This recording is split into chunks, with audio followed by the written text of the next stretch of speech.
Shalom, saudara yang terkasih di dalam Tuhan. Puji Tuhan kalau hari ini kita berjumpa kembali di dalam perenungan firman Tuhan kita pada hari ini. Dan saudara, firman Tuhan pada hari ini terambil di dalam Lukas pasal 6, ayat 46 sampai dengan ayatnya yang ke-49.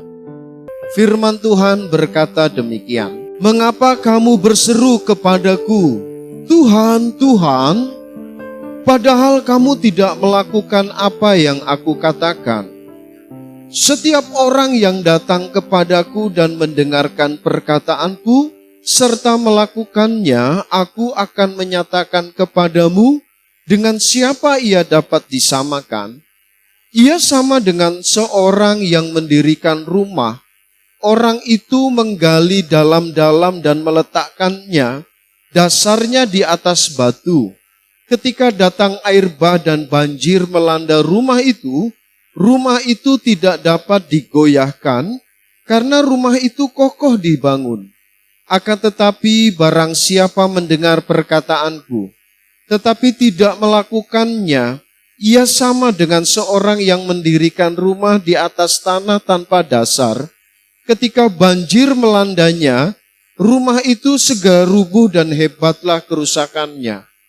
Beberapa tahun yang lalu ketika saya masih pelayanan di Ombolu, jadi saya memegang 2 pelayanan di Luwuk dan di Ombolu, yang berjarak 90 km dari tempat ini.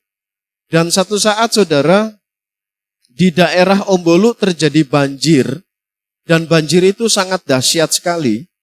Karena hampir seluruh bagian rumah-rumah tenggelam. Nah, biasanya kalau di daerah-daerah transmigrasi seperti itu, banyak orang membangun rumah papan tanpa menggunakan pondasi. Jadi mereka mendirikan rumah papan mereka hanya di atas tanah, tanpa ada pondasinya. Jadi apa yang terjadi, saudara? Yang terjadi adalah ketika banjir menutupi rumah mereka, mereka semua mengungsi. Saudara tahu apa yang terjadi ketika banjir surut? Mereka mau kembali ke rumah mereka udah nggak ada.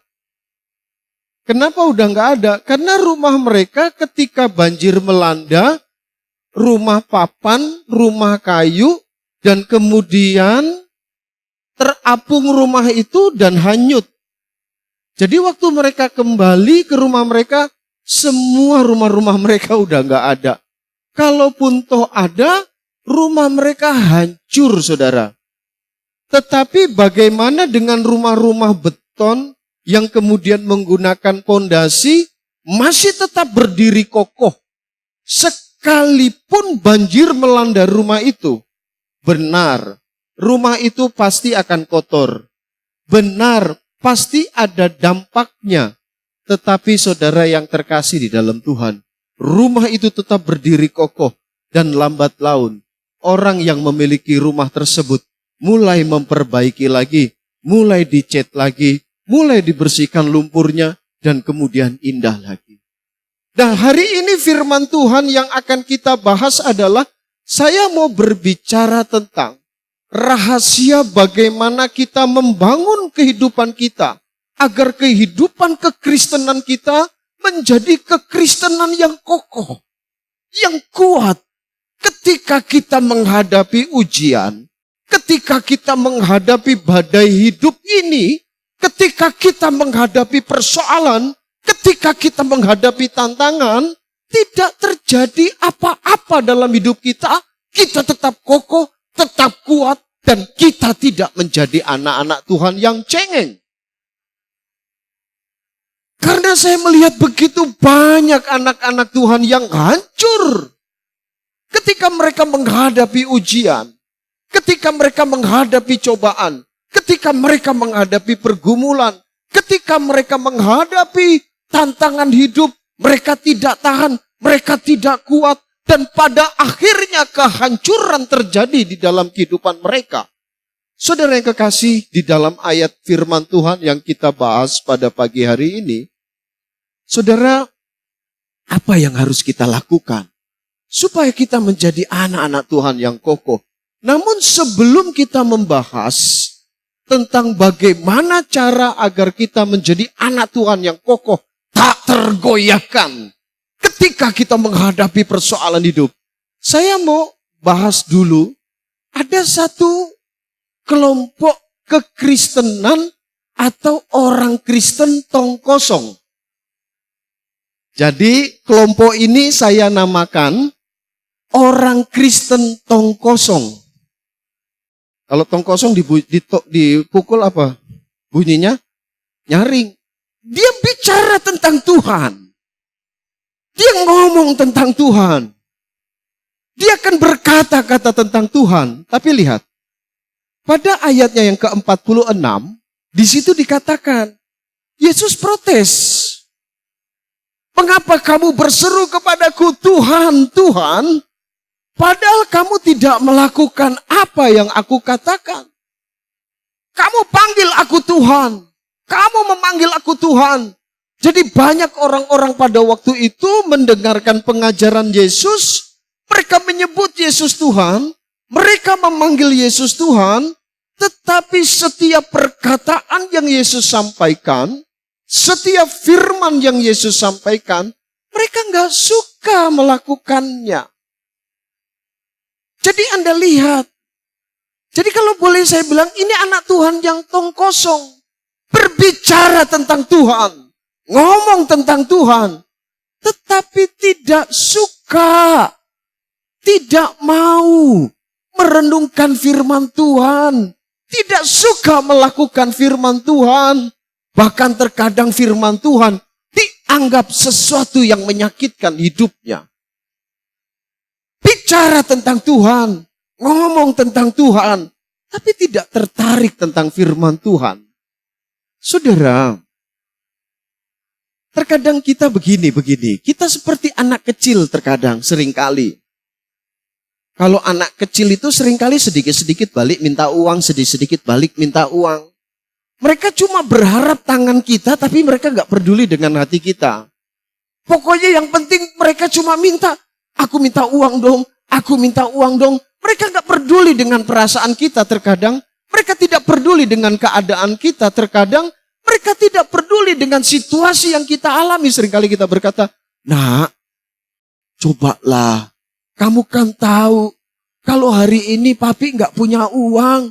Mami gak punya uang. Gak papi, gak. Pokoknya aku minta uang. Kamu ngerti gak sih? Hari ini papi gak punya uang. Hari ini kita makan juga susah. Enggak. Pokoknya aku harus beli layangan, aku harus beli kelereng, aku harus beli. Mereka tidak peduli dengan keadaan kita. Hari ini anak Tuhan yang tong kosong, mereka cuma berharap tangan Tuhan. Berharap menjamah kita, menjamah persoalan kita, menjamah hati kita, menjamah keluarga kita, menjamah anak-anak kita. Tapi kita tidak peduli dengan hati Tuhan. Kita tidak peduli dengan perkataan Tuhan. Kita tidak peduli dengan perasaan Tuhan.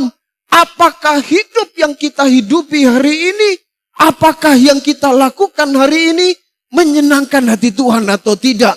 Kita tidak peduli. Yang penting Tuhan menyenangkan, Tuhan menjamah, Tuhan menolong, Tuhan membantu, Tuhan kasih makan, Tuhan kasih minum, Tuhan kasih pekerjaan. Aku tidak peduli dengan perasaan Tuhan. Ini anak Tuhan yang tong kosong. Kenapa kamu berseru kepadaku Tuhan, Tuhan? Tapi kamu tidak melakukan apa yang kukatakan. Pertanyaannya, kenapa? Kenapa kita harus melakukan apa yang diperkatakan Tuhan? Kenapa kita harus melakukan apa yang difirmankan Tuhan? Anda lihat. Kenapa? Karena Yesus Tuhan. Dialah satu-satunya Tuhan di jagat raya ini. Dan hanya dialah satu-satunya pribadi yang pantas, yang layak perkataannya kita ikuti. Kenapa? Karena dia Tuhan. Begini saudara. orang yang tidak tahu tentang Yesus, tapi sombong seolah-olah tahu tentang Yesus.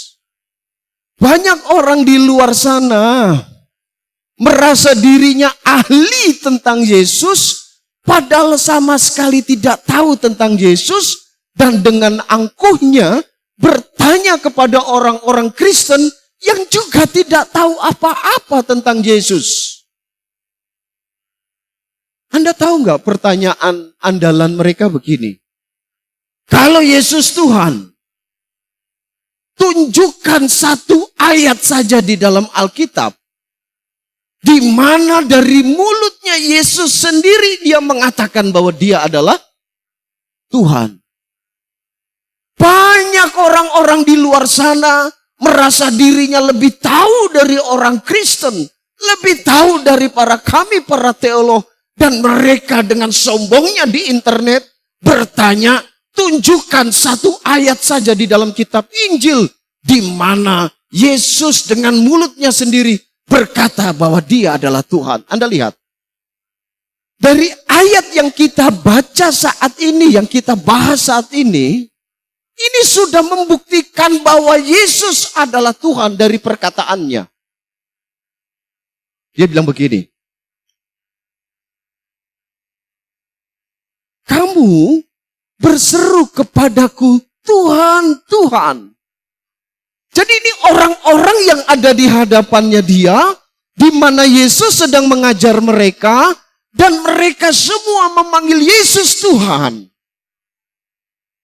Semua memanggil Yesus Tuhan, Tuhan. Saya tanya, kalau seandainya saudara panggil saya, Tuhan, Tuhan, saya mau ke rumah Tuhan ya sekarang, dan Anda bicara sama saya akan bilang apa sama saudara? Saya akan, tunggu, stop. Hello, saya bukan Tuhan. Jangan sebut saya Tuhan. Saya bukan Tuhan. Anda tidak boleh panggil saya Tuhan. Mama Ingrid kemudian telepon saya, Pak Tuhan, bolehkah saya datang sharing ke rumah Tuhan saat ini? Saya bilang sama Mama Ingrid apa? Maaf Mama Ingrid, jangan. Saya bukan Tuhan. Kenapa? Karena memang saya bukan Tuhan.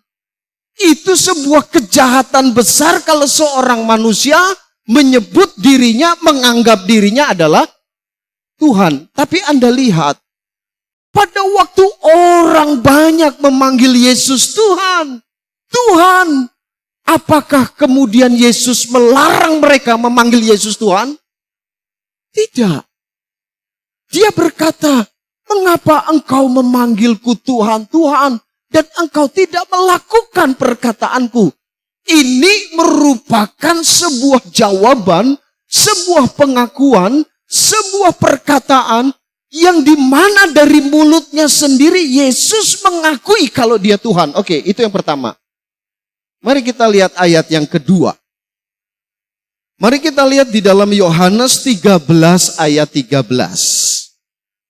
Yesus berkata begini di dalam Yohanes 13 ayat 13. Kamu menyebut aku guru dan Tuhan. Kamu, hai murid-muridku, menyebut diriku guru dan Tuhan. Dan apa jawaban Yesus? Dan katamu itu tepat.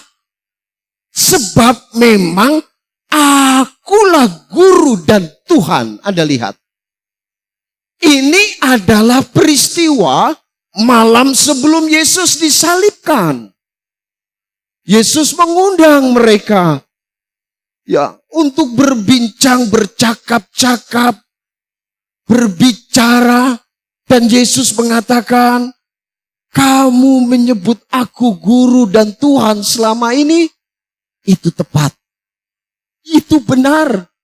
Karena memang aku adalah guru dan aku juga adalah Tuhan. Jadi Anda lihat, dari perkataannya sendiri Yesus mengatakan kalau dia adalah Tuhan. Mereka menyebut diri Kristen, sebenarnya mereka bukan Kristen. Karena mereka mengatakan bahwa Yesus hanyalah manusia, bukan Tuhan. Tetapi mereka tidak sadar kalau di dalam Alkitab dengan jelas bahwa Yesus adalah Tuhan. Dan dari mulutnya sendiri dia mengatakan bahwa dia Tuhan. Saudara yang kekasih di dalam Tuhan. Ayat yang ketiga. Yohanes 10 ayatnya yang ke-30 berkata begini, saudara. Aku dan Bapa adalah satu. Sekali lagi orang-orang Yahudi mengambil batu untuk melempari Yesus. Anda lihat. Sekali lagi orang-orang Yahudi mau melempari Yesus dengan batu. Mau membunuh Yesus dengan batu. Kenapa? Orang Yahudi mau membunuh Yesus karena perkataan dari mulutnya dia mengatakan, aku dan Bapa adalah satu. Apa maksudnya? Perkataan aku dan Bapa adalah satu sehingga perkataan Yesus layak untuk dibunuh oleh orang-orang Yahudi. Perhatikan saudara. Di dalam budaya Yahudi, di dalam agama Yahudi, mereka mengatakan tidak boleh ada Allah lain. Kalau di dalam agama Yahudi, ada orang beragama Yahudi, ada orang Yahudi menyembah Allah lain, bunuh. Kalau ada orang beragama Yahudi pada waktu itu, dan mereka menyembah kepada Allah lain, maka harus dibunuh. Dan Yesus berkata, aku dan Bapa adalah satu. Kemudian orang-orang Yahudi mau membunuh Yesus dengan perkataan itu. Perhatikan saudara. Ayat yang ke-32, Yesus tanya. Yesus bertanya kepada orang-orang Yahudi itu. Kata Yesus kepada mereka, banyak pekerjaan baik yang berasal dari Bapakku yang kuperlihatkan kepadamu. Pekerjaan manakah di antaranya yang menyebabkan kamu mau melempari aku? Yesus tanya sama orang-orang Yahudi itu, hei, kamu mau membunuh aku? Kamu mau merajam aku dengan batu? Aku sudah banyak sekali pekerjaan yang kulakukan. Hal yang baik. Kenapa kamu mau membunuh aku? Berikan alasannya. Kenapa kamu mau membunuh aku? Kemudian apa jawaban orang Yahudi, saudara? Anda lihat jawaban orang Yahudi. Jawab orang-orang Yahudi itu ayat 33. Bukan karena suatu pekerjaan baik, maka kami mau melempari engkau. Melainkan, perhatikan, melainkan karena engkau menghujat Allah. Kenapa orang Yahudi mengatakan bahwa Yesus menghujat Allah? Perhatikan jawaban orang Yahudi. Dan karena engkau sekalipun hanya seorang manusia saja. Perhatikan. Orang Yahudi memahami Yesus siapa? Cuma seorang manusia saja.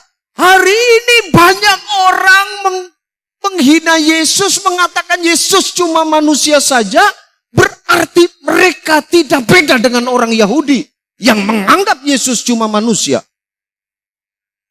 Apa yang orang Yahudi katakan? Karena engkau menghujat Allah dan karena engkau sekalipun hanya seorang manusia saja menyamakan dirimu dengan Allah. Jadi perkataan Yesus yang mengatakan aku dan Bapa adalah satu, Yesus sedang bicara akulah Tuhan itu. Akulah Tuhan, sehakikat dengan Bapa. Anda lihat, ayat 36 berkata, masihkah kamu berkata kepadaku, dia yang dikuduskan oleh Bapa dan yang telah diutusnya ke dalam dunia, engkau menghujat Allah karena aku berkata aku anak Allah. Anda lihat, orang Yahudi mengatakan Yesus menghina Allah karena Yesus mengatakan dia anak Allah. Anda lihat, banyak orang-orang di luar sana menghina Yesus karena jabatan Yesus sebagai anak Allah. Saya nonton di internet, Seseorang pemimpin agama berkata, masa dia anak Allah? Siapa bidannya melahirkan dari Allah? Itu pernyataan tidak mengerti tentang Tuhan. Saudara ingat, Allahnya orang Kristen cuma satu. Ulangan 6 ayat 4 berkata, Allah itu esa. Perkataan anak Allah bukan berarti, ingat, perkataan anak Allah bukan berarti Yesus anak dari Allah. Bukan. Ini Rachel, anak saya. Kalau dia berkata, saya anaknya Pak Sigit. Artinya apa? Artinya Rachel anak dari saya. Tetapi kata anak Allah di dalam Alkitab tidak sedang berbicara bahwa Yesus anak dari. Karena Allah orang Kristen tidak diperanakan dan tidak memperanakan. Gampangnya gini. Kalau saya bicara anak tangga, apakah ada orang tua tangga? Kalau saya bicara anak kunci, ada ibu kunci, ada ayah kunci? Nggak ada. Ketika saya bicara anak kunci, berarti saya sedang berbicara inilah kunci. Amin. Jadi ketika Alkitab berkata anak Allah, Yesus anak Allah, berarti Yesuslah Allah itu sendiri. Orang Yahudi langsung tangkap, mengerti pada waktu Yesus berkata, I am son of God. Aku adalah anak Allah. Orang Yahudi langsung mau bunuh Yesus karena Yesus sedang berbicara, akulah Tuhan. Jadi saudara perlu tahu, ungkapan kata anak Allah, ketika Yesus berkata aku anak Allah, dialah Allah itu sendiri. Jadi saudara jelas, siapa bilang Yesus tidak pernah mengeluarkan dari mulutnya mengatakan bahwa dia adalah Allah. Banyak di dalam ayat Alkitab yang mengatakan dari mulutnya sendiri Yesus mengatakan dia Allah. Tapi kan dia bukan Allah makan puji. Karena aku Tuhan sembah, karena aku Tuhan sembah. Tidak perlu, cukup dia mengatakan aku Allah. Harusnya orang-orang manusia dengan rendah hati sujud di hadapan Yesus. Karena dia Allah. Nah saudara, saya kembali kepada firman Tuhan kita. Mengapa kita harus mengikuti perkataan Yesus? Mengapa saudara perlu membaca firman? Kenapa saudara harus tunduk kepada firman Tuhan? Karena Yesus Allah. Saya senang sekali berulang-ulang membaca kitab-kitab Injil.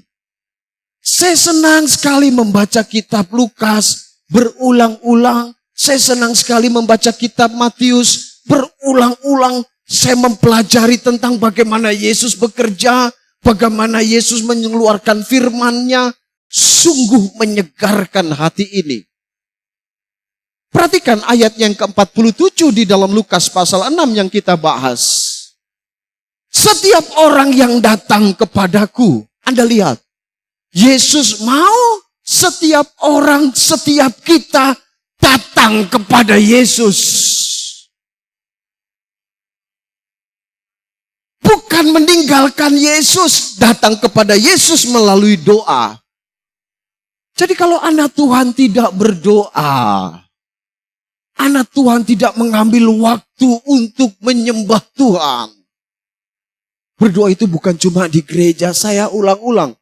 Saudara, kalau saudara tanya, Pak, saya sekarang ada di gereja Bapak. Terus Bapak sebagai gembala mau bawa kemana saya? Kan gitu. Saudara tidak boleh pergi ke gereja dan saudara tidak tahu tujuan gereja itu membawa saudara kemana. Saya sebagai gembala mau sampaikan, kalau saudara ada di gereja ini, Anda lihat. Visi gereja ini adalah apa? Menjadi gereja yang memuliakan Allah. Jadi kalau saudara ada di gereja ini, maka saudara dibimbing supaya saudara memuliakan Allah. Apa itu memuliakan Allah? Supaya dari perkataan saudara, dari hidup saudara, di tempat kerja, di kampus, di keluarga, di mana saja, apa yang saudara buat, saudara sedang memamerkan Tuhan. Saudara sedang menjelaskan tentang Tuhan dalam hidup saudara. Ketika saudara berkata-kata, orang melihat Tuhan, orang merasakan Tuhan dari perkataan saudara. Ada orang bertanya, Bu Evi, gimana sih modelnya Tuhan? Ayo datang ke rumahku. Kamu akan lihat Tuhan di sana. Bukan berarti ketika orang datang ke rumah Ibu Evi, Tuhan juga lagi duduk-duduk makan dengan Ibu Evi. bukan. Tetapi ketika orang melihat keluarga Ibu Evi, orang bisa melihat Tuhan. Jadi kalau saudara ada di gereja ini, maka saudara akan dibimbing, dididik, diajar bagaimana hidup kita memuliakan Allah.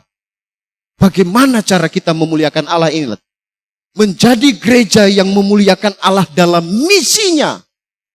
memuliakan Allah harus punya misi. Memberitakan Injil, memuridkan, mengutus, membiayai. Dan bukan cuma itu, supaya saudara bertumbuh ke arah Kristus, bukan ke arah saya. Terkadang kami para pendeta mengambil posisi Tuhan, sehingga kami senang sekali dipuji. Ya enggak, kalau ada acara pesta, makan, pendeta diberikan tempat yang terhormat. Saya seringkali enggak mau begitu, saudara. Coba tanya deh sama jemaat. Makanya pada waktu kita belum mengalami pandemi, ada setiap minggu kita makan bersama, bawa makanan.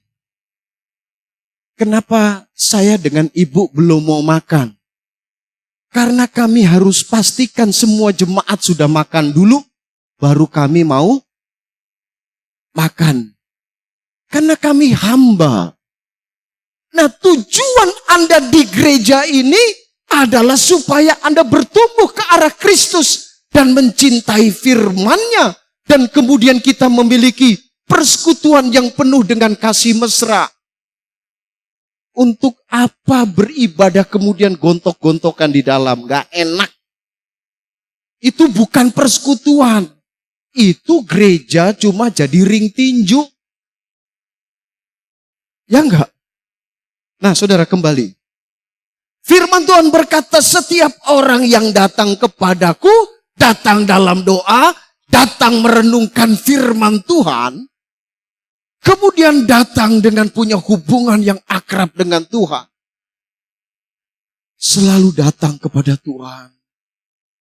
Rindu untuk selalu menyembah Tuhan. Selalu rindu untuk memiliki hubungan yang akrab dengan Tuhan.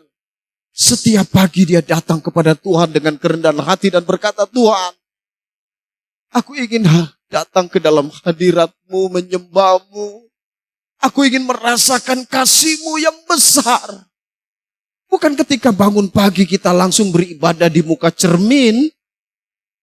Bukan setiap pagi langsung yang kita pikirkan bagaimana cara saya dapat uang sebanyak mungkin hari ini. Bukan. Dan bukan hanya datang ke hadirat Tuhan. Firman Tuhan berkata, setiap orang yang datang kepadaku dan mendengarkan perkataanku. Ini tidak lagi seperti zaman Yesus, tetapi mendengar perkataan, bukan mendengarkan perkataan goib. Jadi ketika Pak Joldin lagi jalan, lagi tidur, tahu-tahu Pak Joldin dengar, Joldin, aku mau saat ini engkau. Bukan keperkataan, mendengar perkataan Yesus, perkataan goib. Bukan. Tetapi mendengar perkataan Yesus dengan merenungkan firman-Nya setiap pagi. Kami setiap malam, saya, ibu, dan anak-anak datang ke hadirat Tuhan. Merenungkan firman Tuhan bersama-sama. Pagi ketika kami bangun, kami berdoa secara pribadi-pribadi. Saya mulai bangun, saya bermunajat di hadapan Allah, menyembah Tuhan, memuji Tuhan. Kemudian saya mengungkapkan isi hati saya, dan mulai saya membaca firman Tuhan per pasal atau per perikop, bukan cuma sekedar baca. Seperti yang saya katakan minggu lalu, mulailah saudara buat buku harian saudara. Tulis apa yang Tuhan sampaikan kepada saya hari ini. Itu yang dinamakan mendengarkan firman Tuhan, mendengarkan perkataan Tuhan. Dan juga mendengarkan khotbah seperti hari ini. Tapi ingat, bukan cuma mendengar. Firman Tuhan berkata, setiap orang yang datang kepadaku dan mendengarkan perkataanku dan melakukannya. Setelah kita melihat firman Tuhan, ketika kita mendapatkan berkat firman Tuhan, wow. Saudara, kita harus tunduk dan melakukan firman Tuhan. Sehingga terkadang saya agak keras. Bukan keras, tapi saya mau hidup kita sesuai dengan firman Tuhan. Hitam katakan hitam, putih katakan putih.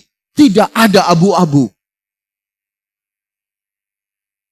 Nah, saudara, Yesus mengatakan, kalau engkau datang kepadaku, kalau engkau mendengarkan firman-Ku, dan kalau engkau mau melakukan firman-Ku, Alkitab mengatakan apa? Kamu seperti seseorang yang membangun rumah di atas batu.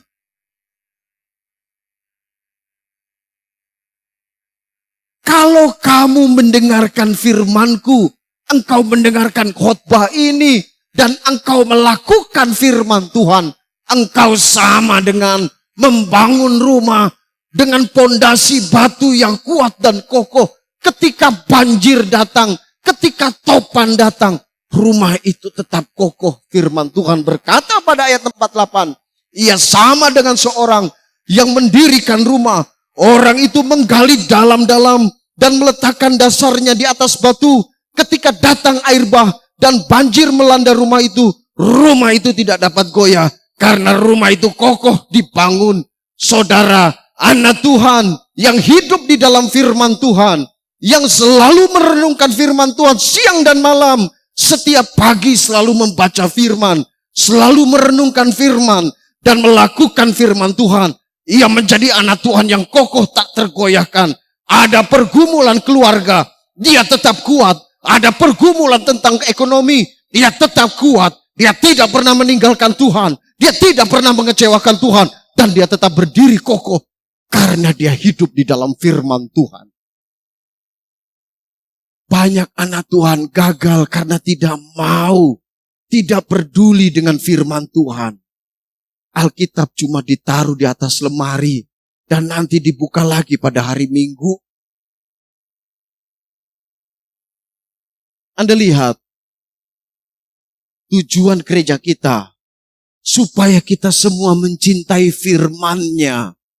Karena saya tahu, kalau saudara mencintai firman, kita akan menjadi anak-anak Tuhan yang kokoh dan kuat. Tapi kalau kita tidak mau mendengarkan firman Tuhan, kita tidak mau melakukan firman Tuhan, bagian terakhir, di dalam Lukas pasal 6 yang kita baca. Akan tetapi, barang siapa mendengar perkataanku, benar dia mendengarkan, tetapi tidak melakukannya. Ini sama dengan kalau ada orang Kristen rajin masuk gereja, jadi hamba Tuhan, jadi majelis, tiap minggu datang, tetapi tidak mau melakukan firman. Itu sama dengan orang membangun rumah di atas pasir. Datang pergumulan, datang persoalan, datang badai, datang topan, habis. Cari-cari mana rumahku, udah berantakan. Jadi Anda lihat, kekalahan hidup kita di dalam peperangan rohani diawali dari ketidakcintaan kita terhadap firman Tuhan. Oleh karena itu saudara yang kekasih di dalam Tuhan, mari, kalau hari ini saudara jauh dari Tuhan, mulailah datang ke hadirat Tuhan. Kalau hari ini saudara tidak mencintai firman Tuhan, mulailah datang setiap pagi dengan membuka Alkitab dan mulai membaca Alkitab dengan rutin. Tuhan, aku ingin datang membaca firman-Mu. Aku ingin Tuhan merenungkan firman-Mu, menikmati firman-Mu Tuhan. Tuhan, bukan hanya Engkau memberikan aku penerangan terhadap firman-Mu sehingga aku mengerti, tapi berikan aku kekuatan Tuhan untuk aku melakukannya. Mari saudara, mulailah kita datang. Kita mendengarkan firman Tuhan dan mulailah minta kepada Tuhan. Tuhan, berikan aku kekuatan agar aku boleh tunduk kepada firman. Anda lihat, Tuhan akan memulihkan dan Tuhan akan menguatkan Anda menjadi anak-anak Tuhan yang kokoh, kuat, dan tak tergoyahkan. Terus bertumbuh di dalam Tuhan dan mengasihi Tuhan. Amin.